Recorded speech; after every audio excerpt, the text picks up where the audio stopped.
Most history videos are about the past, but this one's different. This is a history video about the future. A future. Of the myriad possible versions of the 21st century, this is a future in which we win. We overcome the climate crisis. This is far from a best-case scenario, if such a thing exists. It's not the most likely scenario, but it is a possible future. A future in which, in the year 2100, the Intergovernmental Panel on Climate Change publishes a special report on climate change.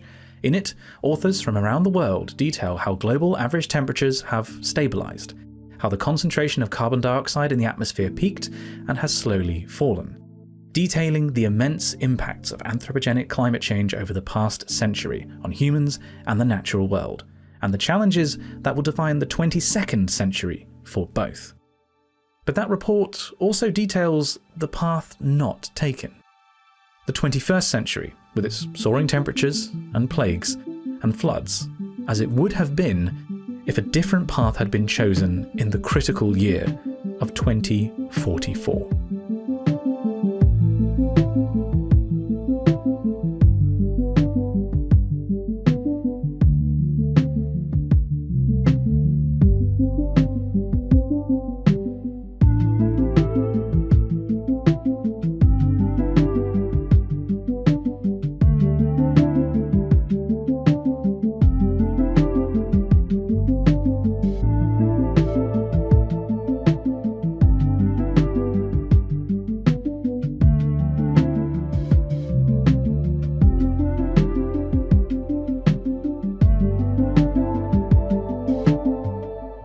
Let's provide some historical context.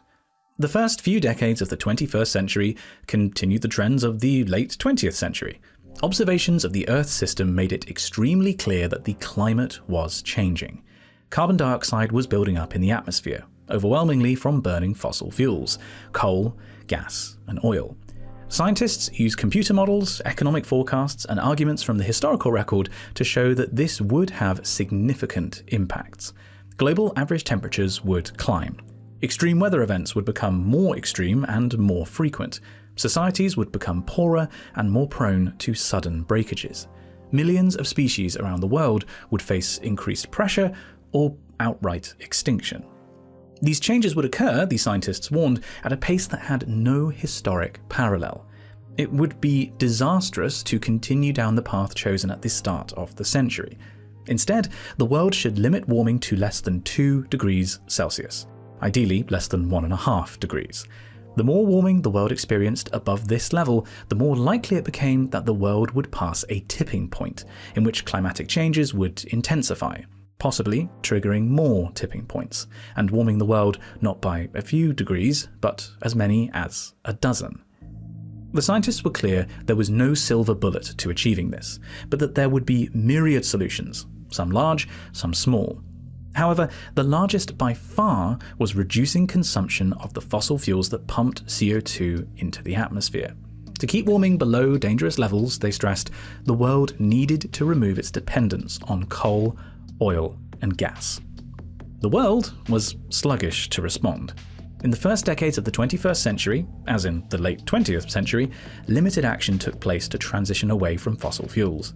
Use of renewable electricity generation, in particular solar, began to take off, but other sectors, in particular heating, transport, and agriculture, barely shifted. This was because, at least in part, also continuing a trend from the late 20th century, powerful multinational companies that produced and sold fossil fuels did everything they could to prevent and delay the transition away from said fuels. In some cases, this action was overt, such as paying politicians to block legislation and financing public information campaigns to cast doubt on climate science, or more subtle, such as paying for AstroTurf campaigns to change public perception of local energy projects. Notably, Exxon, later ExxonMobil, deliberately blocked publication of research that indicated their company's products were altering the Earth's climate. They knew this fact and chose to ignore it. Later analysis would estimate that these corporate actions would delay the peak of global emissions by 2 decades, causing an estimated 35 million excess deaths, and leading to the controversial Accra trials of 2073. But that's a point for later. Let's pick up the story in the 2020s. In 2023, a strong El Niño phase began, raising temperatures in the Pacific Ocean and so the world average. With a large natural temperature anomaly on top of the anthropogenic warming caused since the Industrial Revolution, 2023 became the warmest year on record by quite some distance, before 2024 beat that same record. Alongside these soaring temperatures, extreme weather events became noticeably more intense. Flooding in Libya, heat waves in Europe, droughts in China and India. Around now, the science of attribution became more and more concrete. Scientists were able to say with greater certainty that heat waves and droughts, and eventually other phenomena like floods, were made more likely by climate change, and quantify how much more damaging they were because of it. This science was the center of media attention in 2028, when Miami was hit by Category 5 Hurricane Carl. And then, 3 weeks later, from the other direction, by Category 5 Hurricane Lisa. Disaster response was completely overwhelmed, able to cope with one hurricane, but utterly ill-equipped to deal with the new possibility of clustered extreme events. Attribution analysis indicated that the $300 billion cost of the storms would have been orders of magnitude lower in a world without climate change, if the double storm event could have happened at all. All around the world in the 2020s, extreme events were made more intense and more frequent by climate change. And as a moderate El Niño phase began again, 2029 took the record for the warmest year. But the world did not watch these disasters unfold and the temperatures rise higher and higher and simply do nothing. Public support for decarbonisation, the process of reducing global carbon emissions, became more widespread. Enshrined in international law, in fact, with the Paris Agreement of 2015, which committed 194 signatory nations to reducing carbon emissions, with the goal of keeping global warming below 2 degrees Celsius. A lot of these successes came down to the increasingly vocal climate activist movement, championed initially by scientists and later organised groups such as Extinction Rebellion and Fridays for Future. As the decade wore on, in larger and larger and more disruptive peaceful protests, people demanded change. No new coal power plants, no more subsidies for fossil fuel extraction, a price on carbon. Though some activists became more and more radical, directly targeting the infrastructure of the root cause of the climate crisis, the fossil fuel industry. Pipelines and refineries were first the focus of sit-ins, then bombings. Much later analysis would debate the impact these radical actions had on climate action and whether they in fact delayed stabilising global temperatures by turning people against decarbonisation. Regardless, the world was changing and becoming less carbon intense. Much of this change came from national governments. Policies were enacted that required improvements to energy efficiency. Incentives were given to individuals transitioning from the use of fossil fuels to electrified systems, such as heat pumps and electric cars. There were landmark pieces of legislation, such as the European Climate Law of 2021 and the American Inflation Reduction Act of 2022. These pieces of legislation were derided by many as not going far enough, which of course turned out to be true. But they did still result in meaningful change. In particular, thanks to national target setting, the global electricity supply of the 2020s quite rapidly transitioned away from fossil fuels, with solar photovoltaics becoming the largest source of power by installed capacity in 2027. To keep up with the ever-growing demand for the raw materials for new solar panels and lithium-ion batteries, mining and refining operations expanded, particularly in Africa. Foreign capital, overwhelmingly from China, funded new mines for cobalt, coltan, lithium, and other minerals. In fact, as the 2030s began, China's ambitions in Africa were very plain. Huge quantities of money and trained personnel were invested in the continent as part of the expanded Belt and Road Scheme. This was partly to cement China's monopoly on the supply of the new fundamental resources of the decarbonised global economy, and partly to expand its geopolitical influence. Chinese nuclear reactor technology was exported to African leaders. These leaders, seeing population projections of huge growth and densely packed cities, needed rapid expansion of their electrical grids and readily accepted. China had influence all over the continent. the Sino-African Nuclear Consortium, over the coming decades, significantly reduced the carbon intensity of new urban grids, and even coordinated the disposal of the nuclear waste produced by these new reactors, dumping it in an unfashionable part of Somalia, for which the Somalian government was somewhat compensated. China became the dominant force in global geopolitics somewhere around here, depending on which author you believe, surpassing the increasingly militaristic United States. And as leadership changed, China became less confrontational and opened up to the world. Meanwhile, the other side of the Himalayas, the other population behemoth of India, was rising in influence and becoming more closed off and shifting towards a single-party state, the BJP consolidating power. Together, China and India, moving in rather different directions, represented almost 40% of all humans on Earth, and so their efforts to decouple economic growth from emitting carbon into the atmosphere would be crucial. Fortunately, they were making great progress in doing so. China undeniably got a head start on India, leading a colossal push in solar energy in the 2010s and 2020s, and its carbon emissions peaking in 2027. India didn't achieve peak emissions until the 2040s, for the same reason that China's emissions didn't peak even sooner. Coal.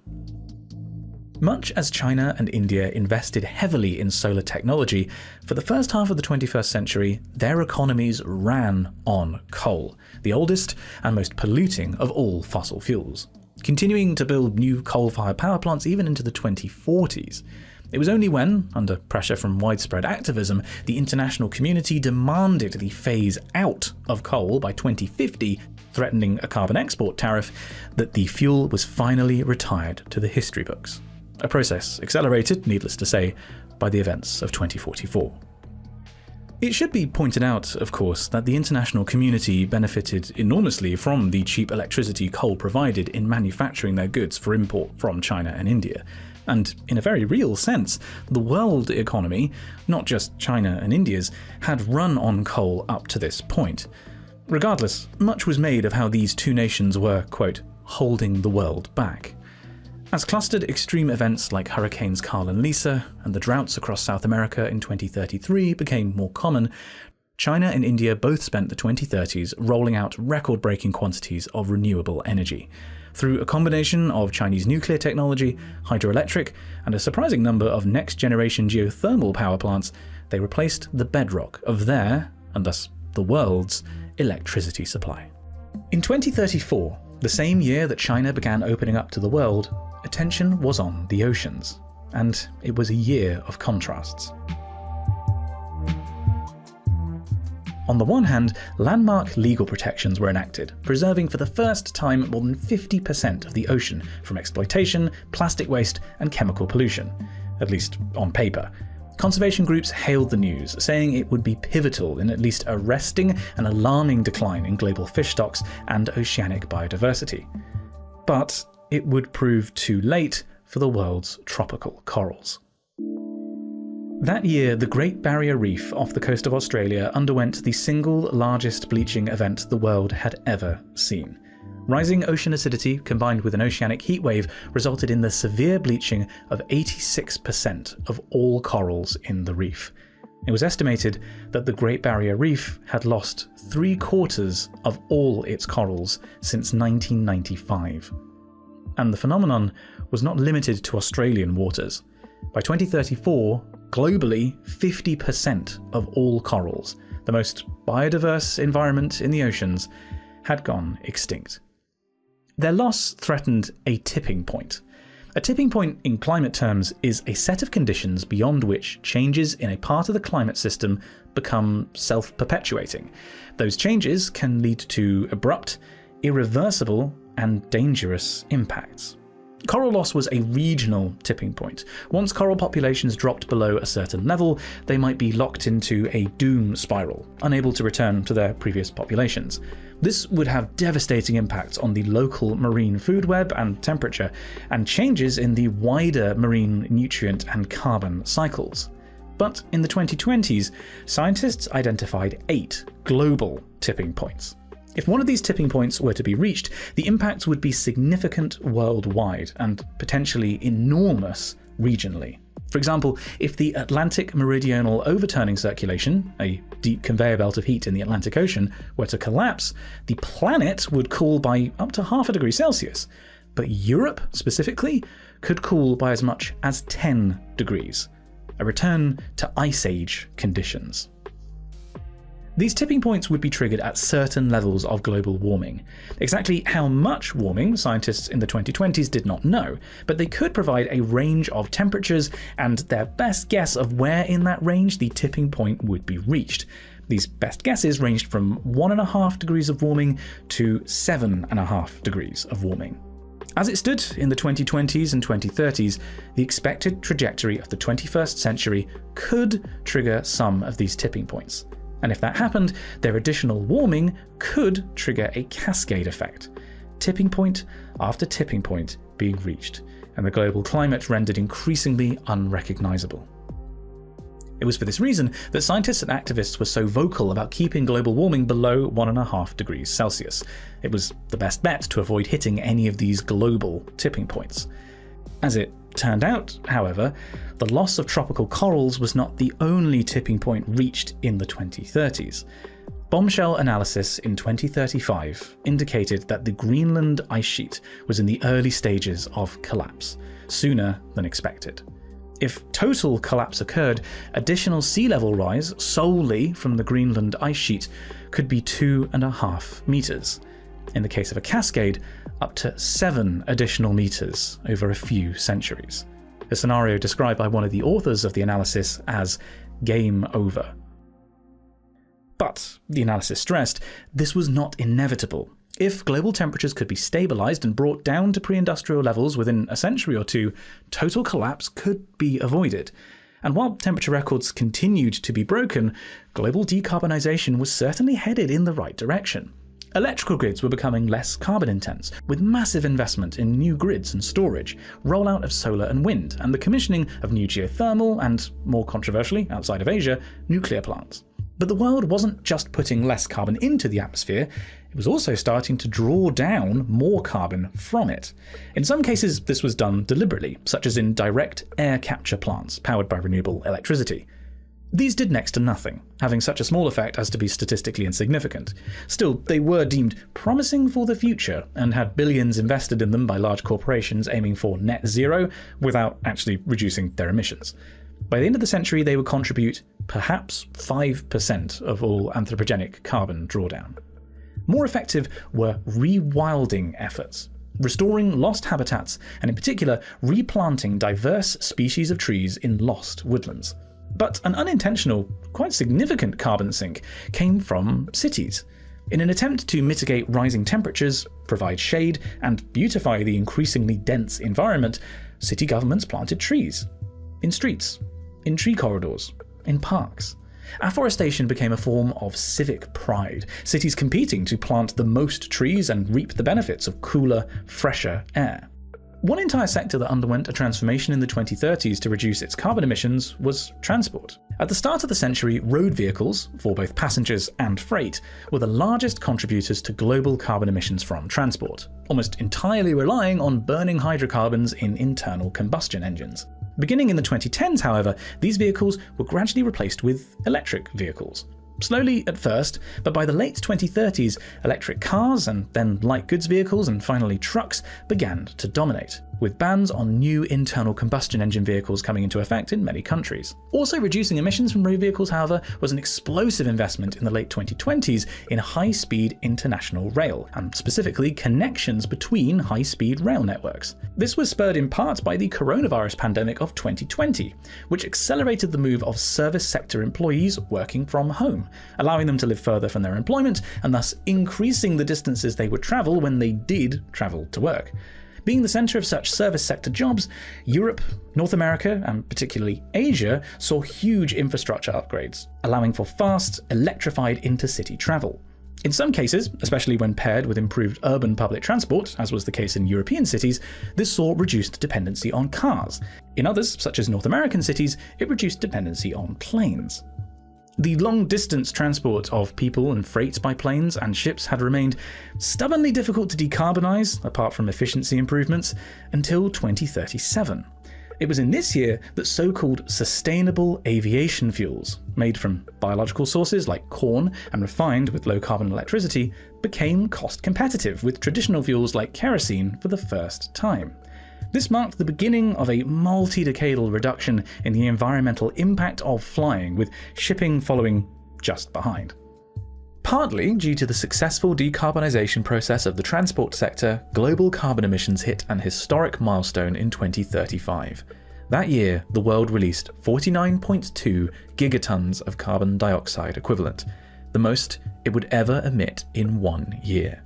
2035 was peak carbon emissions. From here, though unevenly, net carbon emissions would fall throughout the century, overwhelmingly due to the reduction in emissions from shifting away from fossil fuels. This was the cause for huge celebrations, with many commentators and politicians hailing that the tide has turned, or that the climate crisis has been tackled. Peak emissions parties were hosted all over the world by a generation of people told that their future would be defined by ever-increasing emissions and ever-increasing damage to the natural world. Climate activism was no longer about the future, it was about the present. That year, the ITER nuclear fusion reactor fired up in France and almost made it to net positive energy production. More energy came out of the fusion reaction than was put in if you ignored losses and inefficiencies. Clean, near infinite energy was now just surely decades away with the next technical demonstration. It really seemed like cause for celebration. The world had done it. The path to net zero was now inevitable. But these celebrations were premature. Carbon was still building up in the atmosphere, though more slowly than before, and the second half of the decade saw the effects of the resulting climate change begin to bite. 2036 saw first heatwave conditions and then huge downpours in Europe and Central Asia. The sun-baked Earth became impermeable and the rain led to widespread flash flooding. Vast areas were covered with water, and these floodwaters then acted as perfect incubators for mosquitoes. Due to changing temperature and precipitation patterns, mosquitoes had become more and more widespread outside the tropics, and in the case of 2036, such mid-latitude mosquitoes led to an outbreak of West Nile virus that killed 5,000 people. By the mid-century, such outbreaks of previously tropical diseases would occur several times a decade in the mid-latitudes, with death tolls each year ranging from the high hundreds to the low tens of thousands. Attribution analysis indicated that these outbreaks were all made vastly more likely by climate change. Water was the root cause of much of what was to come, either too much or too little. In Europe, there was too much. In Egypt, there was too little. And that was because of the GERD, the Grand Ethiopian Renaissance Dam. This was the largest hydroelectric plant in Africa, supplying almost all of Ethiopia's electricity needs. Doing so, however, required restriction of the flow of the Blue Nile into Egypt, and when, due to shifting precipitation patterns in 2036, the rains failed, as they did in 2037 and 2038, in order to maintain power generation, Ethiopia slowed the flow of the Nile to a relative trickle. Throughout these years, Egypt and Sudan voiced their protests. The Nile was, after all, the only freshwater source for the majority of Egypt, and so vital for sanitation and agriculture. Negotiations took place with Ethiopia, who said their energy security was paramount. Egypt escalated to the African Union, then the United Nations. Words escalated.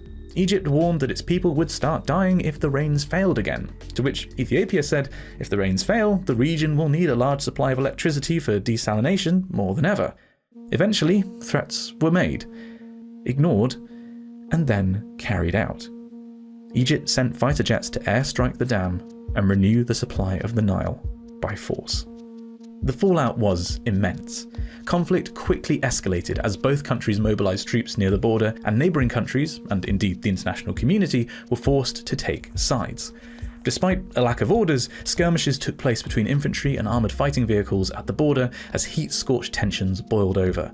At the last minute, desperate negotiations mediated by China, anxious to avoid disruption of its supply of lithium, avoided all-out war, but regional stability was in tatters. As it was elsewhere. In Saudi Arabia, filling a power vacuum left by the increasingly disinterested United States, having largely weaned itself off oil, Iranian-funded groups gained ground. In the Sahel in the late 2030s, partly driven by crop failures and partly by high excess mortality caused by heat stress overwhelming the healthcare systems, multiple states, including Burkina Faso, Chad, Mali and Niger, underwent coups or attempted coups. Niger split into modern-day Niger and the Agadez Sultanate. And then it was 2040, and the world hit a grim milestone. Amid clustered extreme events and spreading tropical diseases, mass migration and drought, in 2040, the global average temperature anomaly over the previous 5 years was officially confirmed as 1.5 degrees Celsius. Doubtlessly helped by a persistent El Niño phase in the Pacific Ocean, the world still stood face to face with a grim reality of its own making. Just 5 years after carbon emissions had peaked, the effort to limit warming to 1.5 degrees was over. Activists had lost the fight. The trajectory forwards, and just how much more warming we would experience, was uncertain, and much hinged on the crucial decade that was to come. With every 1/10 of a degree of additional warming, the world was more likely to trigger more tipping points. With emissions declining as they were at the start of the decade, despite promises by politicians over the past 30 years, total cumulative carbon emissions would lead to anthropogenic global warming stabilising around the turn of the century at 2.3 degrees. As you can see, this would likely result in the total collapse of the West Antarctic ice sheet, the Greenland ice sheet, the Atlantic subpolar gyre, as well as several regional tipping points such as the loss of all mountain glaciers, abrupt thaw of the boreal permafrost, and the loss of ice in the Barents Sea. The combined effect of these tipping points on further warming was uncertain. Sea level rise by the end of the century was expected to be 70 centimetres, but it would not stop there. By the end of the next century, sea levels were expected to have risen by 2.5 metres. This would submerge land home in 2040 to over 1 billion people. The world stood on a precipice. As we now know, of course, this trajectory did not happen, but in 2040, there was a very real sense of despair. Over the past few decades, climate-related mental health conditions had become more and more common. People did not feel 1.5 degrees warmer, but they felt the extremes. They felt the week-long heat waves, the spikes in prices of food after droughts, the sting of once tropical diseases overwhelming healthcare centres. Climate anxiety was recognised as a condition in the 2010s, and by 2040 it had become something of an epidemic.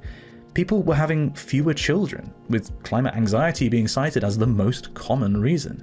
Throughout the 2020s and 2030s, increasing numbers of notes left behind by people who took their own lives referenced the climate. In the 2040s, this climate despair was commonplace and the subject of multiple public health inquiries. And looking at the world these people left behind, it wasn't hard to see why. Across almost every continent, political instability was rising. Extreme weather events were becoming more common and more intense, threatening agriculture, drinking water supplies, and cities themselves. Diseases previously confined to the tropics were becoming more and more common. And as the world continued to burn fossil fuels for electricity and industry, particulate matter from incomplete combustion killed millions each year, largely in the huge cities of Africa and Asia. Climate refugees, fearing both political unrest and uninhabitable conditions, poured across national borders, first in their thousands, then in their hundreds of thousands, then in their millions, further straining political discourse. Every few years, a country would swing to the hard right and declare a hardline stance on immigrants, pushing ever-growing vulnerable groups to the edges of society. India did this in 2041, closing and fortifying the border to Bangladesh, increasingly under pressure from rising sea levels, with neighbourhoods of Dhaka being abandoned. India's government cracked down even on internal migration, leading to ever-rising political tension. The natural world was clearly being depleted, with species going extinct at a rate approximately 5,000 times greater than the natural extinction rate. Unique birdsong disappeared from forests, never to be heard again. Entire ecosystems underwent population collapse as keystone species went extinct. In a further decline, in 2043, it was announced that 75% of all corals had gone extinct. Their continued existence by 2100 was in severe doubt. And then, that same year, open war erupted in Central Asia. In the 1920s, Soviet authorities drew new arbitrary borders for the constituent republics of Uzbekistan, Kyrgyzstan, and Tajikistan. These borders did not account for ethnic, economic, or geographical differences, and were frankly a complete mess. Since the fall of the Soviet Union and independence for these countries in 1991, the borders have been a source of conflict. Of ever increasing importance was the Fergana Valley. This fertile valley supplied water for agriculture and drinking, and was of vital importance to the three countries that shared clumsy borders within it. Those borders were the tinder, and the water supply the spark for the War of 2043. You see, far to the southeast, over the late 20th century, the Aral Sea, once the fourth largest lake in the world, dried out due to the rivers that supplied it being diverted for agriculture. Where once was the Aral Sea is now the Aral-Kum Desert. Dust from the newly formed desert was blown onto mountain glaciers, the Pamir and the Tian Shan, that fed the Fergana Valley.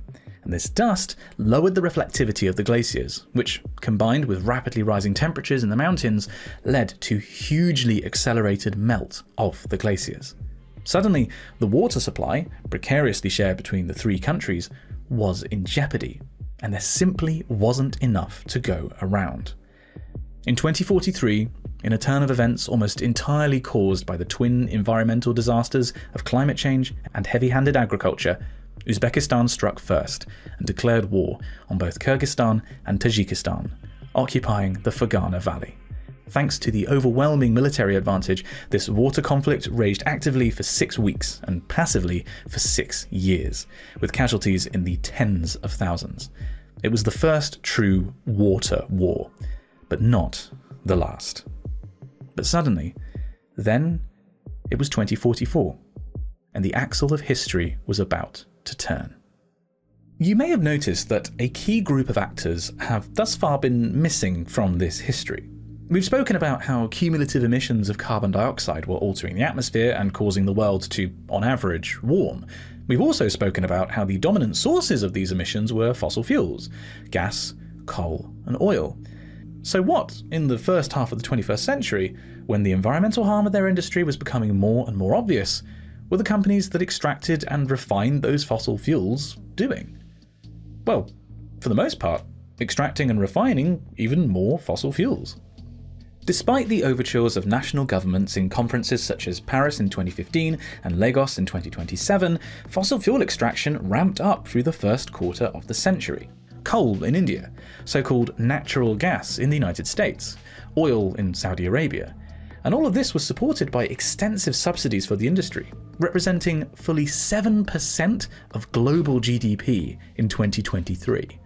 After all, if the system ain't broke and is generating profit, don't fix it. Yet, we've already heard that the transport and particularly electricity sectors were successfully decarbonising by the 2040s. Demand for fossil fuels across the board was decreasing. Low-carbon alternatives, which were cheaper per unit of energy supplied, became available and practical in more and more settings. Some fossil fuel producers were not blind to this. While all maintained publicly that we take the climate crisis very seriously and we have been investing in renewable energy alternatives, for the majority of companies these were mere words that, while maybe true in some cases, had no practical impact. Companies such as Royal Dutch Shell, Aramco, and ExxonMobil had tied their corporate identities to oil, and if they were changing their business model at all, were doing so very slowly. Investments in green hydrogen, produced by electrolysis using cheap solar energy and transported by existing infrastructure, were slow, as were investments in new electrical grids containing some new renewable generation, but also locking in further use of fossil fuels. BP was one of a handful of fossil fuel producers to put rhetoric into action. As a chief executive put it candidly in 2031, we see ourselves as an energy company, not specifically a fossil fuel company. Sure, that's the historic source, but at the end of the day, our contracts are to supply X amount of power to the grid of country Y for Z years. We will do that in the cheapest way we can, regardless of source. In 2019, BP spent 3% of its capital expenditure on transitional energy products. In 2022, that number was 30%, and in 2028, 90%. The fact was, renewable sources of energy were already cheaper than coal, oil, and gas. BP saw the opportunity to have first-mover advantage and, ultimately, make a lot of money. Still, despite significant investments in green hydrogen and sustainable aviation fuels, their business model was largely based on fossil fuels. And so, as the 2020s turned into the 2030s, their margins were squeezed by the coming crisis. You see, production of fossil fuels had been ramped up across the industry, having bet that renewables uptake would be slower than it proved to be.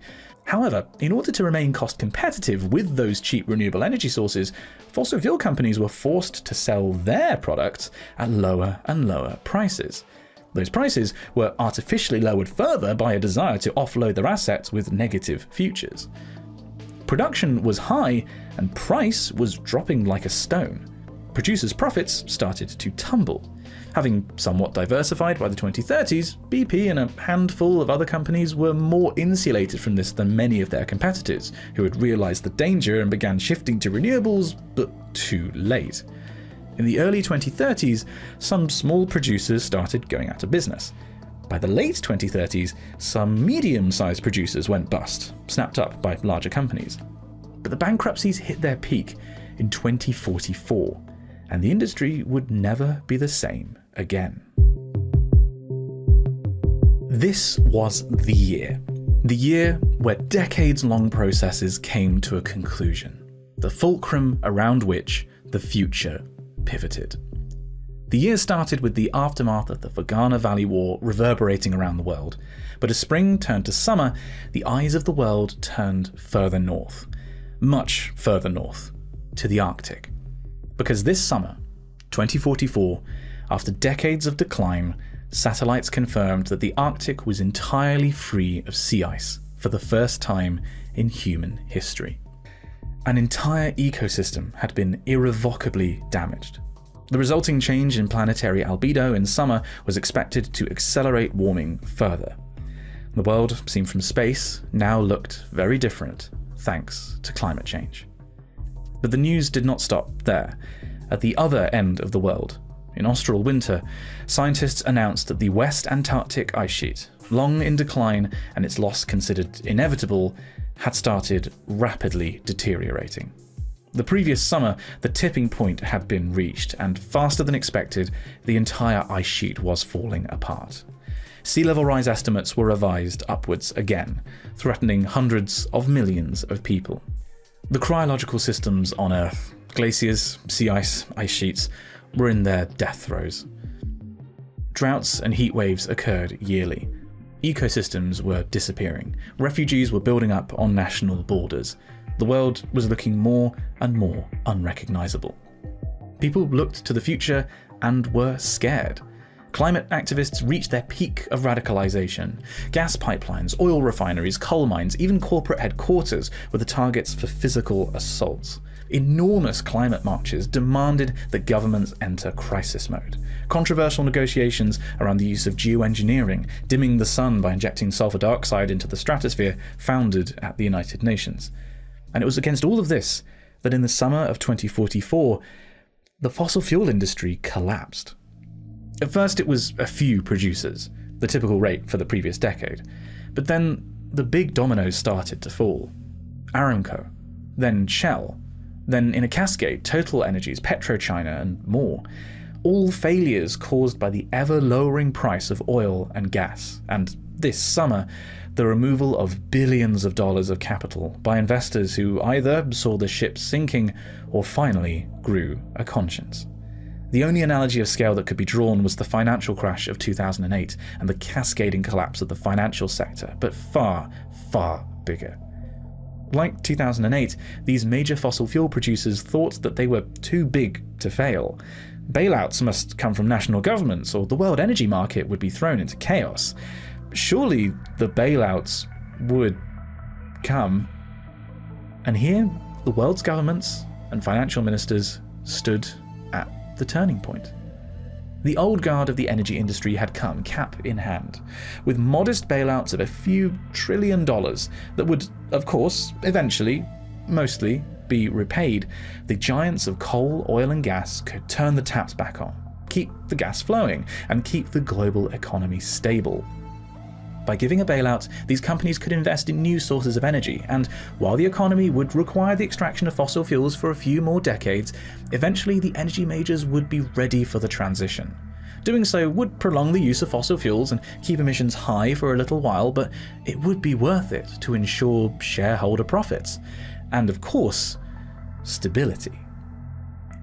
Within governments around the world, politicians that were bankrolled by these energy majors were vocal in their support for such bailouts, and in some petrostates like Kuwait and the UAE, nationalised energy companies received the bailout. But most governments said no. There were vast crowds outside every parliament and state house and legislature on Earth. Look at what is happening, they said. Look at the Arctic. Look at the war in the Fergana Valley. Look at the Great Barrier Reef. How much more do we have to lose before you change our course? By this point, climate activism had permeated every level of society. It was no longer a distinct movement, but enmeshed within gender activism, local environmental groups, social justice groups, educational groups. The list went on.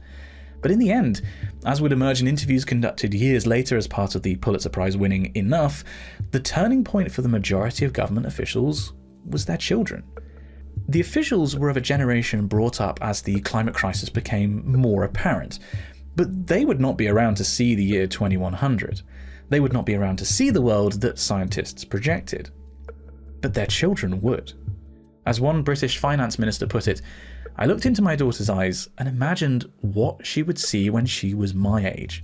How could I live with myself for inflicting that future upon her? Bailouts were denied. Companies folded. The global economy went into turmoil not seen since the AI bubble of 2026 or the pandemic of 2020. Those companies that did receive bailouts almost all failed within 3 years, plunging petrostates like the UAE into even deeper crisis. Nationalised companies were stripped of their assets and remade into modern energy companies.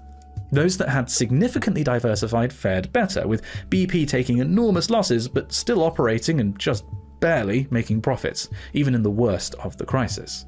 Another notable survivor was ExxonMobil, who through corporate ruthlessness and ferocious lobbying of the American government was able to secure a lifeline. Battered and bruised, they continued extracting oil to fuel the dwindling aviation and shipping sectors. But these companies were a thing of the past. While public opinion had finally turned against fossil fuels, the simple fact was that basic economics had a long time previously. Burning hydrocarbons was, in the majority of cases, simply not cost competitive with other sources of energy, especially solar, which had only become cheaper and cheaper with each passing decade.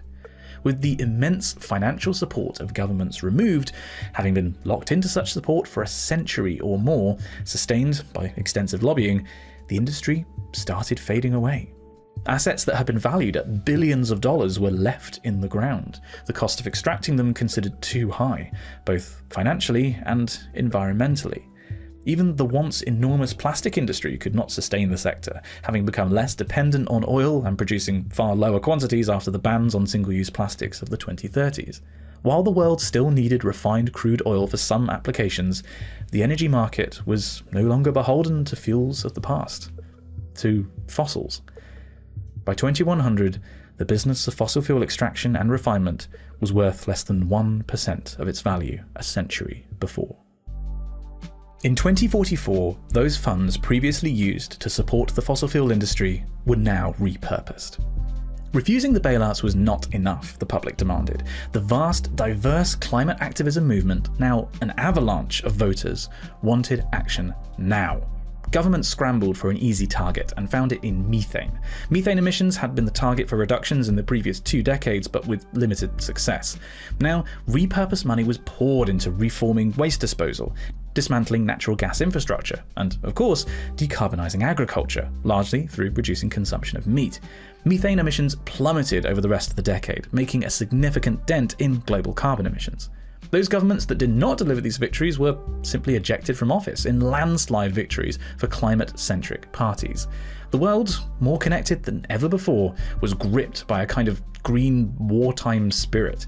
This decade would play host to the largest, most coordinated environmental movement ever seen. Its speed astonished veteran campaigners, used to glacial progress.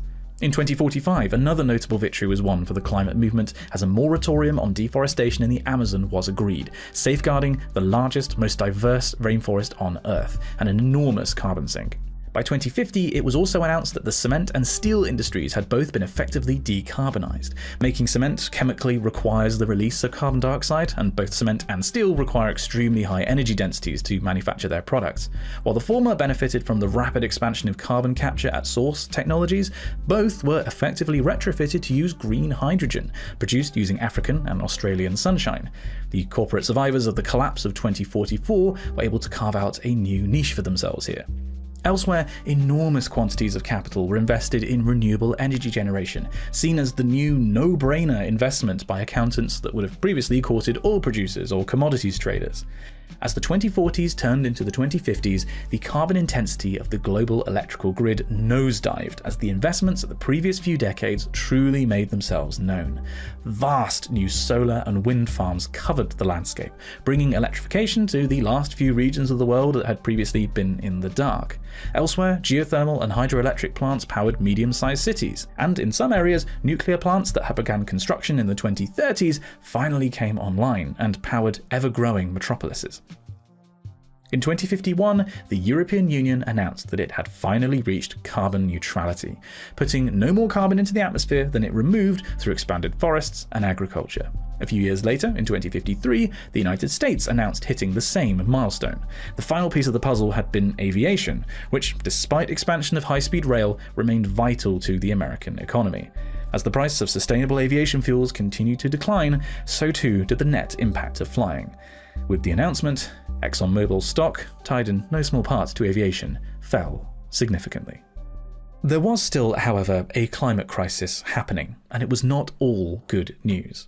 Minor water wars and skirmishes took place in Africa, South America, and Central Asia. In 2054, the prospect of war loomed very large and very real in the Himalayas. As mountain glacial systems continued to deteriorate in Tibet, both China and India saw their water supplies being threatened. In a pattern that had become all too familiar to geopolitical analysts, first there was an escalation of words, then a build-up of troops near the border. Militaries were placed on high alert. Offers of mediation talks by the United States were firmly rebuffed. The escalated standoff lasted for 9 months, until, eventually, mercifully, China blinked. Tensions remained, but troops were placed on lower alert, at least for the time being. In 2100, of course, the issue of Tibet, water, India, and China remains an unresolved problem. The stability of the Middle East was also thrown into doubt, as in 2053, an Iranian-backed coup took over in Saudi Arabia. The region was set for decades of unrest as Iran and Shia Islam continued to expand its influence through a number of smaller states that were in the process of rebuilding through transitioning to solar-based economies. Elsewhere, the slow, creeping menace of sea level rise had claimed its early victims.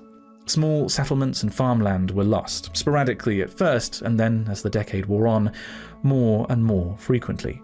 In 2058, after more than a decade of slow transition, the capital of Indonesia was formally relocated to Nusantara, with the old capital of Jakarta abandoned to the waves. In the United States, apart from a few enclaves maintained by eccentric billionaires, the Tampa Bay area was also abandoned around the same time. The state of Florida and its unique culture were visibly sinking below sea level. The world did not see these developments and despair, however. By the end of the middle decade of the 21st century, a new generation was firmly in charge. In management and government positions, the guard had changed to those who had grown up with the climate crisis, a constant factor in their lives, a problem that they knew they had to rise to the challenge of. The momentum of change was maintained with further upgrades to the stability, storage, and interconnectivity of electrical grids around the world. Afforestation, planting lots of trees, largely where they had been previously cut down, became the buzzword. Efforts by the dwindling fossil fuel business to tie government decarbonisation policy to direct air carbon capture and storage were rebuffed. Those schemes with bioenergy, with carbon capture and storage, growing crops, burning them to generate electricity, and then capturing and storing the carbon in the ground, were more effective. The Global Loss and Damage Fund financed several such projects to assist with the economic development of southern Africa. In 2059, scientists delivered some good news. After intense observations and no small amount of subglacial modelling, they revised their estimates of the collapse of the Greenland ice sheet. While melt was still significant, it was now believed that the ice sheet was more stable than previously feared. The tipping point had not quite been reached. Total collapse was not inevitable and could be avoided if temperatures came down fast enough. In 2060, scientists delivered even better news. The world was estimated to have reached net zero carbon dioxide emissions. China had reached net zero in 2055 and India in 2059. Between the net negative emissions of other power blocks over the past decade or so, which had become not insignificant, the residual emissions of the rest of the world had been balanced out, at least for carbon dioxide. A few smaller greenhouse gases, notably methane, remained to be entirely balanced. Then, in 2063, the big announcement came. Thanks to a fortunate extended La Niña phase in the Pacific Ocean, uptake of carbon from the atmosphere by the biosphere had been larger than expected for a few years, and as a result, concentrations of carbon dioxide in the atmosphere had peaked at 515 parts per million. Almost double what it was before the Industrial Revolution, a 40% increase since the start of the century. But starting in 2063, that number would begin to slowly fall. Celebrations erupted around the world. Activists born around the turn of the century who had fought for this outcome for their entire lives were overcome with emotion. The Eurovision Song Contest that year was won by a gleeful Greta Thunberg for Sweden with her post-punk dance anthem We Dared. National holidays were declared, music was commissioned, the world declared in street parties and festivals and special sessions of government, for the second time this century, that we had done it. But just because CO2 concentrations had peaked, that did not mean that temperatures would now start to fall. It would be a few decades before the planet stabilised its temperature anomaly, before the new anthropogenic climate would be revealed. The question now was, had we done it fast enough? Had the total carbon emissions of the past 3 centuries produced a world that we, and all other life on Earth, could live in? In the early 2060s, the answer was unclear. The same year that peak CO2 was announced, it was discovered that 95% of all corals had now gone extinct. Remaining species were gradually transferred to captivity to preserve them for future generations and, maybe, for eventual reintroduction to the oceans. On land, the situation was little better. After decades of air and water pollution, habitat loss, and overexploitation, the United Nations Environment Programme announced that the world had hit rock-bottom biodiversity. Of the 196 nations in the UN, 162 were estimated to have the same average biodiversity as a multi-storey car park. In some areas, notably China and Brazil, species were starting to make a recovery, but this was far from the case everywhere. The continuing loss of keystone species caused regional food webs to go into freefall. Whether the global food web was now stable enough to withstand a shock event, or indeed further decline, remains an open question in 2100. The following year, a quiet victory went almost unremarked on. Following extensive legislation of ozone-depleting chemicals over the past century, the ozone layer had been restored to its pre-industrial concentration, completely closing the so-called hole over the Antarctic. This legislation also had the effect of preventing hundreds of gigatons of carbon being emitted into the atmosphere, unquestionably avoiding multiple regional and global tipping points being reached. An environmental saga that began with the search for a safe refrigerant and nearly causing an unprecedented atmospheric disaster was finally closed. The same decade, the next big technical demonstration of nuclear fusion became operational in Japan.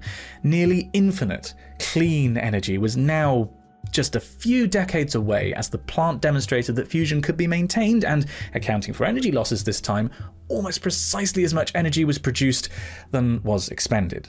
The next technical demonstration would prove that this could be practical. Heatwaves and droughts continued. Large swings in precipitation changed farming practices. The temperature anomaly continued to climb, though more slowly now, as too did sea levels. Over the course of the 2060s, several island nations became uninhabitable. Vanuatu, Tuvalu, then Kiribati, and the Marshall Islands. All, after several years of desperate adaptation and many mournful ceremonies, abandoned to the rising tide. One exception to this was the Maldives, which clung on throughout the decade. In fact, the Adams Resort, an entirely floating luxury hotel, was constructed near Male in 2061, advertising the last chance to see holiday of a lifetime, if you could pay for it. The ultra-rich clientele and staff of the resort were the last official residents of the Maldives, staying far longer than the indigenous population, until 2072. Also sinking beneath the waves in 2072 was ExxonMobil, the once titanic fossil fuel producer, responsible for delaying action and obscuring climate science, once the most profitable company in the world, shuttered with as much fanfare as the closure of a regional airline. The world simply did not need its product anymore. In a twist of fate, the Exxon trademark was eventually bought at auction by a small utilities company in Exeter, England. They, of course, exclusively used renewable electricity. The shattering of Exxon coincided, by chance, with a conversation that had grown in volume over the social media and neural link channels of the early 2070s. Who was responsible for the temperature anomaly that still climbed higher and higher? As climate activism pivoted from examining the future to examining the present, it made sense to start examining the past. Especially in the global south, where climate activism had become especially vocal in the previous decades, and where the climate crisis was most apparent, the question of responsibility became more of a pressing talking point. As more people were forced to migrate away from unbearable heat or from rains too unreliable for agriculture, they quite naturally wanted to find someone to blame. This was, of course, the idea of the Loss and Damage Fund, to enable countries in the global north to pay reparations to those in the global south. But while the mid-century saw some progress, some climate justice, to many in those regions hardest hit by the climate crisis, it was not enough. This culminated in Accra, Ghana, and the controversial trials of 2073, except trials is something of a misnomer. There were defendants, only they were long dead, and allowed no legal representation. They were oil executives, presidents, spin doctors, inventors, figures overwhelmingly from nations early to industrialize, who were to some degree responsible for the climate crisis, responsible for the loss of over 75 million lives due to pollution, due to the water wars, due to drought and flood and famine. 35 million deaths due to the delaying tactics of fossil fuel companies. Companies responsible for the loss of as many as 5 million unique species of plants and animals. Countries who developed themselves with cheap, dirty fuels and then pulled the ladder up on the rest of the world. Loss and Damage Fund or no. One of the reasons the trials took place in Ghana was because of its long history of exploitation, first by the British and more recently by the Chinese. Across Africa, the investments made by China and organisations such as the Sino-African Nuclear Consortium had increasingly been met with hostility. Yes, it was very important to extract lithium and cobalt and coltan and generate low-carbon electricity, Ghanaians said, but it was important to do so in a way that respected human life. The working, and indeed living, conditions of those who worked in the mines for lithium and coltan had for far too long been far from adequate, and Chinese multinational corporations far too reaching in their use of force. As the century rolled on and Africa rose in geopolitical importance, the role of China as a trading partner was thrown into question, and reparations for past actions were demanded by many nations who had now been effectively colonized not once, but twice. These disputes continue, of course, to the present day. By the 2080s, for the first time in human history, emissions of all greenhouse gases were net negative. While CO2 had been net negative for a short while now, largely thanks to afforestation and bioenergy with carbon capture and storage, methane had stubbornly held on. The problematic source was agriculture, which had been, it must be said, something of an unexpected victory throughout the century. Even when global population peaked at 10.4 billion people in 2081, food systems were able to just about feed everyone. This was partly due to improved efficiencies in food logistics, vastly reducing food waste, and partly due to the global shift to plant-based diets, a key tenet of the international climate movement. Apart from being more calorie efficient on a systems level and requiring less land, this shift also spectacularly reduced methane emissions. Global agriculture had certainly been tested. Droughts and heat waves had led to regional crop failures most years, and in the case of India in 2078, a failed monsoon and inadequate planning resulted in the final overthrow of the national government. But with the breaking of seed monopolies, expansion of the United Nations Food Programme, along with shifts in diets, despite fears of fragility, the global food system was able to weather all but the strongest storms of the 21st century. Admittedly, at a terrible cost to the fertility of the world's soils, an issue that remains in 2100.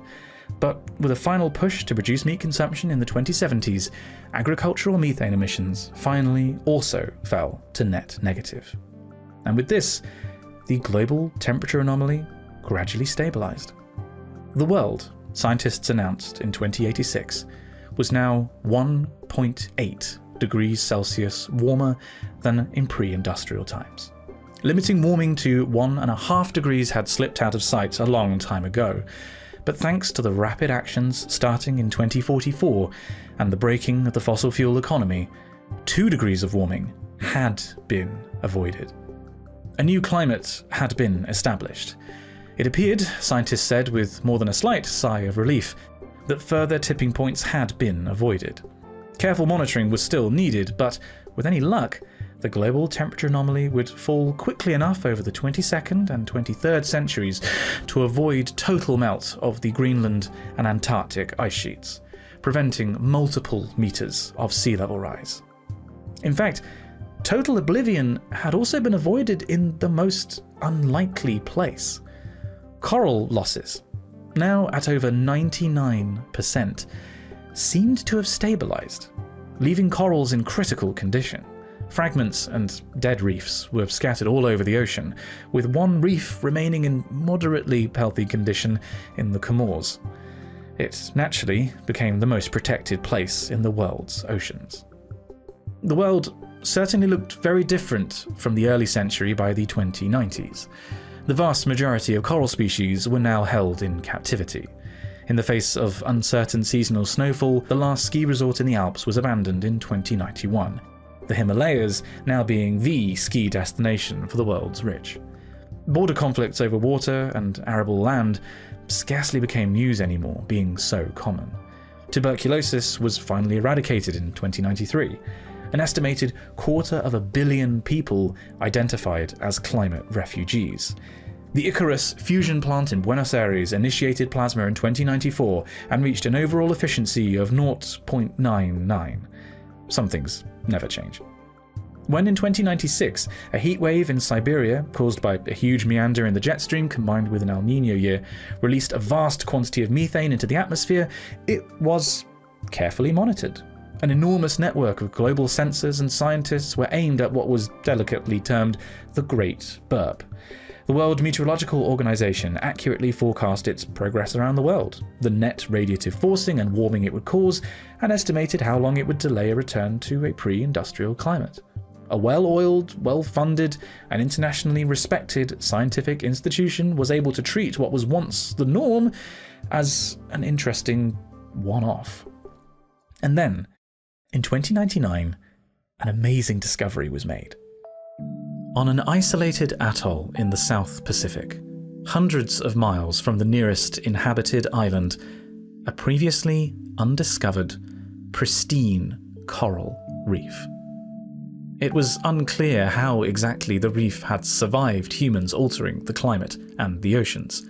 Seemingly, this was the result of some adaptation, a new configuration of interdependent organisms, making their way collectively through the warm, acidified waters.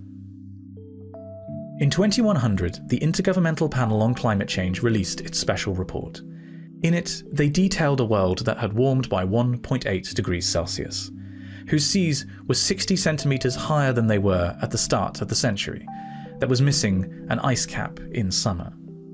But they also detailed the world that would have been if not for rapid decarbonisation, with 4 global tipping points reached, with Europe possibly thrown back into the Ice Age, with hundreds of millions displaced or deceased due to continued use of fossil fuels propped up by government subsidies.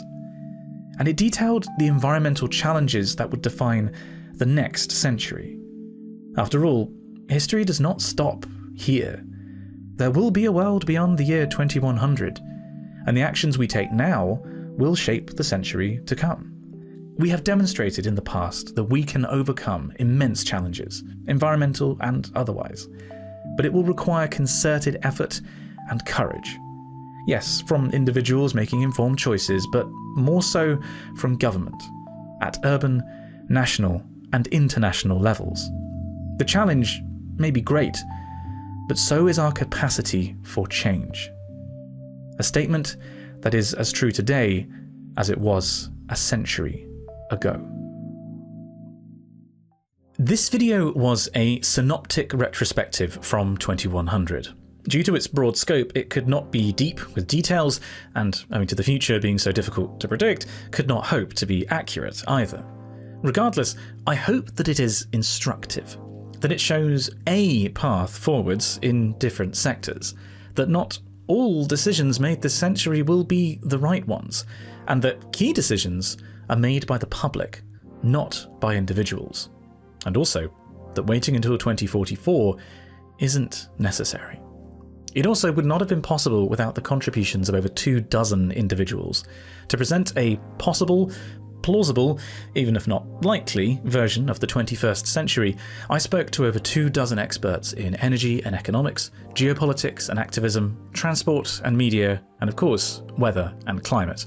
Some of their names are on screen right now.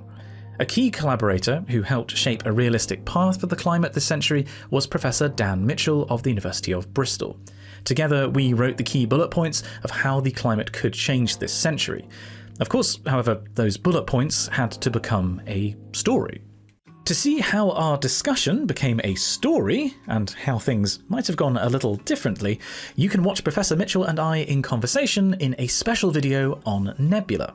Nebula is home to some of the most original, thought-provoking, educational video content on the internet. It's a platform built by creators, including myself, that allows us to post what we think is important and not worry about constraints like pleasing advertisers or playing to the YouTube algorithm. It's home to original shows like Modern Conflicts, The Logistics of, Duelist Mansion, and China Actually, that you can't find anywhere else, but also features early releases of all videos from all creators that you would otherwise watch later on YouTube. And all these videos are entirely ad-free. Nebula isn't trying to compete with YouTube. Think of it more like the Netflix of educational, entertaining video. Some of those videos, like my discussion of the 21st century with Professor Mitchell, are one-offs, while others are part of ongoing series. All are available as part of a subscription, which is then split between the creators that you watch. It's a business model that we creators far prefer, and is a far better way of supporting our work and helping us make more videos than watching on our YouTube channels. Nebula also offers classes, including my own class in scientific filmmaking, and podcasts, including How to Make a Science Video, in which myself and Sophie Ward interview top creators about their video making process. If you would like to see behind the scenes of this video, learn how to make videos like it yourself, and enjoy a superior ad-free viewing experience, able to download videos to your device and watch later, and many other advantages, then head to go.nebula.tv/Simon Clark, linked in the description.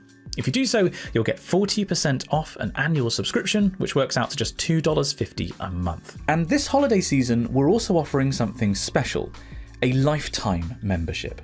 A one-off payment of $300, and you get Nebula for as long as both you and we exist. This is our way of raising capital for a bunch of huge creator-led projects that we're hoping to produce next year. I can't tell you what they are, but they're very ambitious. And we'd love to get the capital for them from our audience rather than outside investors. You can make that possible, and in return get lifetime access to Nebula and never have to worry about managing your subscription again. That's go.nebula.tv/Simon Clark, with thanks to Nebula for sponsoring this video and for building a new, better way for you to enjoy educational video. Thank you so much for watching this video. This has been an intensely personal project for me. The last video of mine my dad ever watched was the previous installment in this series, The Decade We Lost Earth. That video painted humanity at its worst. I wanted this next episode to be a hopeful one, of a future that he will never see, but I think represents humanity as he believed it could be. I wanted him to know that a happy ending does exist. As I previously stated, thanks must go to my many collaborators on this project, but also to my many patrons who directly support me every month and allow me to make ambitious, expensive projects like this one. Patrons get access to exclusive behind-the-scenes content every month, vote for a video topic a month, and in the case of executive producer patrons, get their names immortalized in videos. If you would like to join them, please go to patreon.com/SimonOxPhys, linked in the description. Please do share this video with your friends and family as a possible path through this coming century.